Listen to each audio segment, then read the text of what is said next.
দিদি গো কেমন আছো? দিদি ভালো আছে দিদি। বউ বউ হ্যাঁ তা দিদি তুমি কি মানে ভুলে টুল্লা গেছো? এখন তো আওই না এদিকে, তা খবর কি? হ্যাঁ হ্যাগোর আর বললো না, সেদিন তো দেখলাম ওই যে ঘোষ বাবুর মেয়ে নিয়ে বাবা হাতে এইটুকানি সে হাতে একটু সে অন্নপ্রাশনের জামা ওর থেকে বড় হয়, সে পরি সে ঝলাচি রাস্তায় পাশ দিয়ে যাচ্ছিল, জানো না?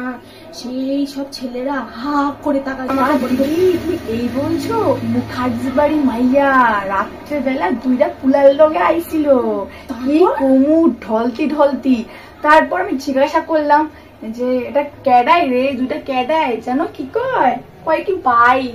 আমি কি বুঝি না দিদি, কও আমার বয়সটা কি কম হইছে যে বুঝতাম না? হ্যাঁ ওরা ভাবে কি যে আমাদের বয়স হাওয়াই বাড়ছে। হ্যাঁ বললো না, সমাজটা একদম অদক্ষণ। দিদি শোনো, আমরাও তো কারোর নামে গন্ধে থাকি না যে কে কি করতেছে না করতেছে, আমরা বাবা ভালোভাবে থাকতে চাই।